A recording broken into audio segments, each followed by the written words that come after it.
टुडू जी से हम लोग का फगुन कोयल जो सिंगर है हम लोग का, सिमल टुडू, उनसे आप कैसे मिले और किस तरह से आप फिर से ये तो इसको बचाए रखें? देखिए, मैं पत्रकार हूँ। पीस मेकर पुलिस और पारामिलिट्री का एक मैगजीन है, जिसके लिए मैं पूरे देश भर में घूमता हूँ। इसके लिए मैं कभी गुवाहाटी, कभी आसाम, मैंने कभी बागडोगरा एयरपोर्ट पे जैसे सिलीगुड़ी गया था, तो बागडोगरा एयरपोर्ट में मुझे एक सीआईएसएफ का जवान पूछा। इसी तरीक़ा से गुवाहाटी में भी पूछा, मुंबई में भी कुछ लोग पूछे थे। सवाल ये होता था कि क्या सिमल टुडू जिंदा है?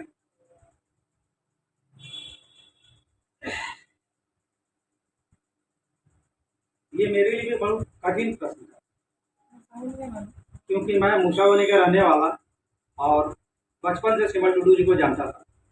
लेकिन जब पूछा जाता था कि क्या सिमल टुडू जी जिंदा है, तो बहुत हैरानी होता था। जवाब देना मेरे लिए बहुत मुश्किल होता था, क्योंकि जिस समय पूछा जाता था उस समय काफ़ी कम्युनिकेशन गैप हो चुका था। सिमल जी मूसावनी के जरूर हैं, लेकिन मेरी मुलाकात बरसों हो चुकी थी। लेकिन यह सवाल मेरे लिए अक्सर बना रहता था कि सिमल टुडू जी का जवाब क्या है। जब कोरोना का समय आया और लॉकडाउन हुआ, उस दौरान काफ़ी फुर्सत में मैं भी था, तभी सिमल जी को खोजना शुरू किया। और सिमल जी से मेरा मुलाकात हुआ। मैं कई लोगों को पूछा सिमल जी के बारे में, जिसमें धनंजय सोरेन जी भी है हमारे साथ, इनसे भी पूछा। पता चला कि सिमल जी अभी बेंगलोर से मजदूरी करके मूसाबनी वापस आए हैं और मूसाबनी में भी मजदूरी कर रहे हैं। ये बहुत आश्चर्य लगा, क्योंकि मैं एक पत्रकार हूँ और जिस समाज का ये पहला गायकार है, जहाँ भी हमको पूछा तो बताता था कि हम लोगों के समाज का पहला गायकार है। तो जो पहला गायकार है वो मजदूरी करता है। ये बहुत आश्चर्य लगता था, क्योंकि किसी भी समाज में जो पहला होता है, घर का पहला बच्चा को भी लोग पूछता है, और सीमल टुडू जी मजदूरी करें। फिर काफ़ी मित्रों से बात हुआ। मेरा अवनी भाई से भी बातचीत हुआ, टेलीफोनिक बात हुआ। बताया इनको, अवनी का मुर्मू जी, इनको मैं बताया कि ऐसा ऐसा बात है। और मुंबई में मेरे को कम से सैकड़ों लोग पूछे थे, जिसमें रायरंगपुर के ज़्यादा आदिवासी भाई लोग। वो लोग ने बताया कि सिमल टुडू जी अगर नहीं है तो उनका कैसेट सबको फिर से रिकॉर्डिंग कराया जाए। तो आश्चर्य की बात है कि जो आदमी जिंदा है उसका नहीं है का बात कैसे आ रहा था, क्यों आ रहा था? और कई जगह पे सुनने को मिला कि सिमल टुडू जी नहीं है, इनका श्रद्धांजलि दिया जाता था जब सिमल टुडू जी से मुलाकात होने के बाद। इन्होंने भी बताया कि मैं काफ़ी पिछड़ गया और मुझे भी दुख लगा। मैं भी सुना हूँ कि मेरे गीत संगीत गाने वाले लोग मुझे फोटो पे श्रद्धांजलि देते हैं। कुछ साथियों से मिल करके हम लोगों ने बात किया कि क्यों ना हम लोग सिमल टुडू जी को फिर से गाने के लिए तैयार करें। और सिमल टुडू जी, बहुत खुशी की बात है कि सिमल टुडू जी आप लोगों के बीच में हैं और फिर से उस पे ये गाने वाले हैं। ऑल म्यूजिक ट्रैक पे गाने वाला व्यक्ति। सर सर, मतलब जो गुम हो गए थे कैसे आप लाए, ये थोड़ा हम लोग सुनना चाहते हैं। देखिए, खोजबीन तो चलता रहता था अक्सर कि सिमल जी कहाँ हैं। जाते थे, इनके गांव जाते थे, तो घर पे भी, इनके घर पे भी इनकी माता जी इनकी बहन के घर में रहती थी। घर पे कोई रहता नहीं था, बेटा बाहर था, ताला रहता था। गांव पे लोग जल्दी पूछने से कोई बताता नहीं था जल्दी ढंग से। लेकिन जब मुलाकात हुआ इनसे, तो मूसावनी 2 नंबर में एक मंदिर के परिसर पर मुलाकात इनसे हुई। और ये उस समय वाइट वॉशिंग का काम, जो चूना पोचाड़ा कहा जाता है, कर रहे थे। देख के बहुत ही दया और आश्चर्य लगा कि सिमल जी इस अवस्था में है, इतना बड़ा सिंगर। हम लोगों ने छोटे में इनको घोड़ा पे घूमते हुए देखा है। मूसावनी में अगर किसी के पास घोड़ा था तो सिमल टुडू का था, और वो आदमी व्हाइट वॉशिंग का काम कर रहा, मजदूरी कर रहा। तो ये देख के लगा, बहुत आश्चर्य लगा। लेकिन मुलाकात वहीं पे मूसावनी 2 नंबर में हुआ। और इनको हम पूछे कि सिमल जी आपको बहुत लोग खोज रहा है। और इनसे मुलाकात के बाद मैं उस तस्वीर को अपने फेसबुक पोस्ट पे किया। जैसे डाला तो 4-6 लोग तुरंत लिखा उस पर कि सिमल टुडू जी को आपने तस्वीर पे डाला, बहुत बहुत धन्यवाद, और इनका आज भी मेरे पास कैसेट है। वो पहला लिखने वाले रायरंगपुर के सालकू माझी हैं, जो मुंबई में इंडियन ऑयल में सर्विस करते हैं। उन्होंने लिखा था। उसके बाद और कई लोगों ने लिखा, कई लोगों ने टेलीफोन किया, कई लोगों ने इनका टेलीफोन नंबर मांगा, कई लोगों ने इनको बुलाना चाहा। उस तरीके से संपर्क चल लगातार रहा। और सिमल जी जब से मुलाकात हुआ फिर पीछा नहीं छोड़े। हमारा मकसद हो गया कि सिमल जी को फिर से वापस प्लेटफॉर्म पे लाना।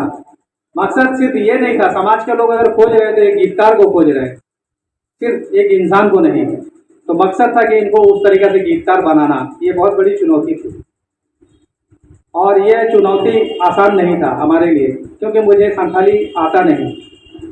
बावजूद इसके लिए तैयारी की, अपने मित्रों से बात किए, और जिन मित्रों से भी बात किया सभी ने तैयार हुआ, सब ने मदद किया। और सिमल टुडू जी आपके साथ हैं।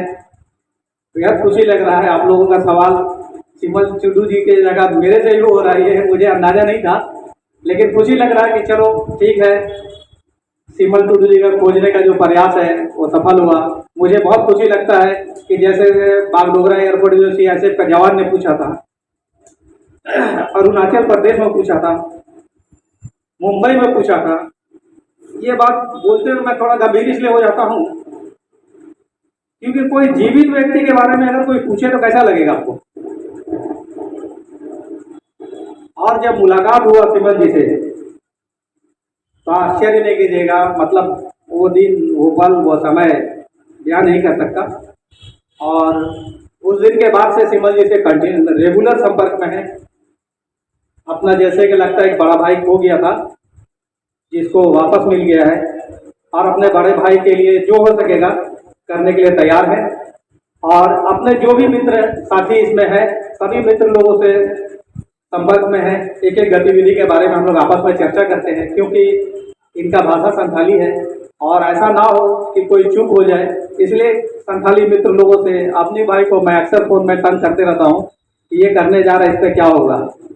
चुनाराम माझी जो कलिंगा TV के, उनको भी पूछते रहता हूँ, क्योंकि टेलीविज़न के पत्रकार हैं। मैं टेलीविज़न का पत्रकार रहा हूँ, पीसमेकर मैगजीन, पुलिस की मैगजीन, उसका पत्रकार हूँ। तो मुझे पता है कि आपका एक वर्ड, एक प्रेजेंटेशन मतलब इनको कहाँ पहुँचा सकता है। ये गलत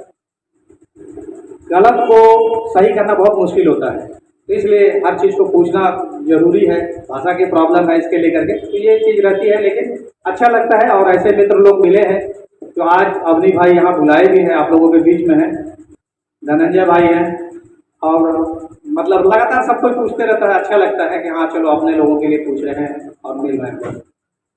आप हम लोग जानते हैं भावुक हो गए बीच में क्या करेंगे, तो है। लेकिन कोई चैनल में हम आपका वॉइस में सुना है कि इनका झारखंड में आंदोलन का योगदान बहुत सारे था, इनको यूज किया गया है। हाँ, सिमल जी झारखंड आंदोलन में बताया है, और लोग भी बताया है कि 1986 में 22 जून 1986 शायद डेट ऐसे कुछ होगा या जो भी हो, उसमें इन्होंने जमशेदपुर के गोपाल मैदान, जिसमें कल देश के प्रधानमंत्री आए थे जमशेदपुर में, उसी मैदान में सिमल टुडू ने 22 जून 1986 को गाना गाए थे, कौन कहता है झारखंड बेसहारा। जमशेदपुर में कुछ लोग हैं जो बताते हैं कि जब पुलिस सामने आता था उस समय तो झारखंड आंदोलन का नाम लेने से ही पुलिस पीटता था, तो जब पुलिस सामने आता था तो सिमल जी लेडीज आवाज में गाने लगते थे। तो बताता था कि सर वो तो कोई महिला गा रहा था, जब दूर जाता था तो पुलिस सिमल जी जेंट्स आवाज में गाने लगते थे। तो इस तरीक़ा से इनका पहल ही रहता था। और आंदोलन के समय में इनका जो दौर था, झारखंड आंदोलन में इनका अग्रणी भूमिका था। इन्होंने झारखंड आंदोलन में अहम भूमिका निभाया, झारखंड राज्य अलग बना, लेकिन इनको झारखंड में सम्मान नहीं मिला। आंदोलनकारी का नेता, जितने भी झारखंड के नेता हैं वो भूल गए सिमल जी को, ये बहुत दुख लगता है। और इनको को जो सम्मान मिलना चाहिए वो सम्मान नहीं मिला। यही कारण हमको लगता है, जहाँ तक कि सिमल जी उस चीज़ को उपेक्षित महसूस करते हुए बेंगलोर चले गए थे मजदूरी करने के लिए। कोई भी व्यक्ति होगा, मुझे भी सम्मान नहीं मिलेगा, मुझे भी लोग जब उपेक्षित करेंगे तो कहीं ना कहीं गुमनामी में जाना पसंद करेगा, शायद यही हुआ होगा। लेकिन सिमल जी का मनोबल जिस तरीक़ा से अभी ऊंचा है, अपने समाज के लोगों के बीच के लिए कुछ करना चाहते हैं गीत संगीत के क्षेत्र में। इनका कहना है कि अब जो जनरेशन है, आने वाला जो जनरेशन है, आज का जो युवा पीढ़ी है, उसको मालूम होना चाहिए कि हमारा गीत संगीत क्या है। बोले आज का जो युवा गाना गाता है उसमें ज़्यादातर मतलब ऐसे गाने हैं जो परिवार के साथ बैठ के नहीं सुन सकते, कुछ गाने ऐसे लोग गा रहे हैं। तो बोले ये चीज़ अच्छा नहीं है, परिवार के साथ बैठ के जो गीत संगीत होना चाहिए। बोला हम लोग भी गाना गाए हैं, लेकिन ऐसा नहीं। और फिर से अपने समाज के लोगों को बीच में बताएंगे और नया संदेश देंगे गीत संगीत के क्षेत्र से। बहुत बहुत धन्यवाद। ठीक है, सभी को मैं अपने वाणी में विराम देता हूँ। जोहार, प्रणाम।